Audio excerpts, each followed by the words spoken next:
25 years, a quarter of a century. That's how long Vladimir Putin has been in power in Russia. In this time, he's visited around 70 countries. He's walked many red carpets, but this one beats all of it. I'm talking about North Korea. Vladimir Putin landed in Pyongyang on Tuesday night. The city was all decked up to welcome him. We are talking the whole shebang. Portraits of Putin, flags of Russia, even Russian music on state television. Take a look. I guess it was to be expected. North Korea does not get many visitors, certainly not world leaders like Putin. So Kim Jong Un rolled out his fanciest red carpet. He was at the airport himself. He greeted Putin with a handshake followed by a semi-hug. Now this visit is very important. Putin last came to North Korea in the year 2000, so it's been 24 years. And in this time, in these 24 years, the equations have changed. Kim was not leading North Korea back then. His father was. Plus, in the year 2000, Putin was a newbie on the world stage. Now he's a seasoned but isolated leader. These two had a meeting last year as well, Kim and Putin. Kim traveled to a Russian city, a city in the Russian Far East. And now Putin is returning the favor. As with any visit, let's look at two aspects here. The first is chemistry. Putin and Kim looked quite comfortable with each other. One moment probably sums it up best. Both men were about to enter a car, but they couldn't decide who would go first. Take a look.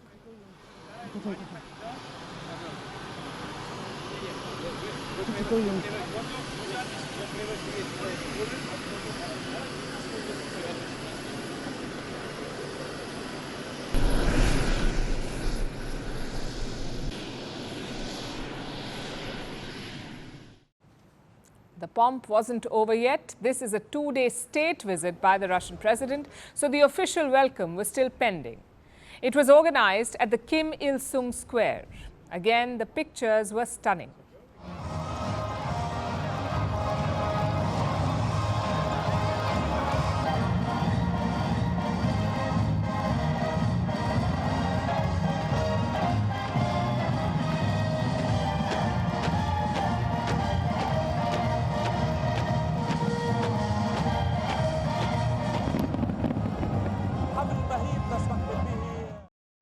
The roads were lined with hundreds of people. They waved Russian and North Korean flags. In typical Kim style, everything was choreographed.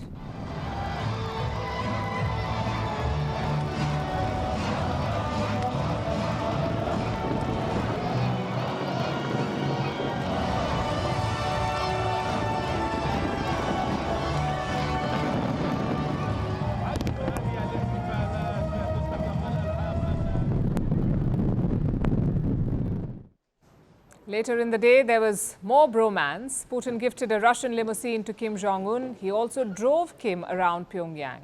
Look at this.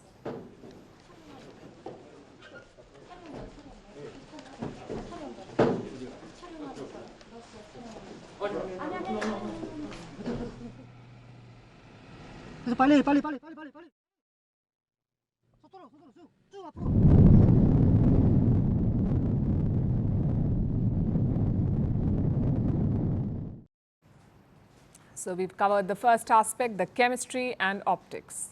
Now we come to the second, the substance. Putin and Kim held a long bilateral meeting. It lasted for nearly 2 hours. After that, they signed a new bilateral agreement. They upgraded their relationship to the next level, that of comprehensive strategic partnership. What does that mean? Well, it means a lot of things. Putin and Kim hinted at multiple areas of cooperation: military technology, mutual assistance in case of aggression, coordination on healthcare, and also education and science. Now, two of these stand out: sharing military technology and mutual defense. Very significant.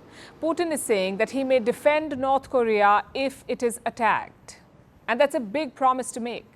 Same with military technology. Sanctions prevent countries from selling technology to North Korea, especially strategic ones. But Vladimir Putin is saying he may do it anyway. Which brings us to the statements. What did Kim and Putin say? Kim offered full support for Putin's invasion of Ukraine. Meanwhile, Putin slammed US efforts to isolate Kim. Listen in. the government of the Democratic People's Republic of Korea expresses full support and solidarity with the Russian government, army, and people in carrying out a special military operation in Ukraine to protect their sovereignty, security interests, as well as territorial integrity. We highly appreciate your consistent and unwavering support for Russian policy, including the Ukrainian strand. I am referring to our fight against the hegemonic policy imposed for decades, the imperialist policy of the United States and its satellites against the Russian Federation. That was Putin's day in Pyongyang, eventful and colorful. But what will be the impact of this visit? How should the world see it? This visit symbolizes a revival of ties between Moscow and Pyongyang. Time for a short history lesson. In the 1950s, Kim's grandfather was ruling North Korea. His name was Kim Il-sung. He was supported by Soviet dictator Joseph Stalin. Back then, ties were great. Pyongyang was a satellite of Moscow, but Stalin died in 1953, and after that, the ties changed. Kim Il-sung purged pro-Soviet forces in his regime. He began consolidating power. Thus, Moscow and Pyongyang grew apart. Cut to 2024. Things are on track again. Putin and Kim have revived the 1950s romance. The question is, will it last? Well, there is nothing organic about this relationship. It is based on common enmity towards the US. Having said that, there is scope for expansion. Let's look at what each side stands to get. First, Kim Jong Un. He needs food and fuel for his people, and Russia can help him. It is the largest wheat exporter in the world, also one of the biggest sources of energy, one of the biggest energy producers. So clear synergy there. Kim also needs advanced military technology, especially on ballistic missiles. Again, who can give him that? The Russians. Also sanctions relief. Russia is a permanent member of the United Nations Security Council. It can shield Kim from further sanctions. So the North Korean leader has a lot to gain. Which brings us to Putin. What does he stand to gain? A useful supplier of military goods like bullets. In fact, North Korean equipment has already been spotted in Ukraine, plus a new deterrent. Someone who can keep the US busy in the Pacific. And Washington knows this. They're concerned about this new partnership. The deepening cooperation between Russia and the DPRK is something that should be of concern, especially to anyone that's interested in maintaining peace and stability on the Korean Peninsula, but also supporting the people of Ukraine as they continue to fight against Russian aggression. There are two ways of looking at this. The West says, look at how isolated Putin is. So isolated that he's meeting Kim. But that's not how Putin sees it. For him, it's a strategy to counter the West. And for that, optics don't matter.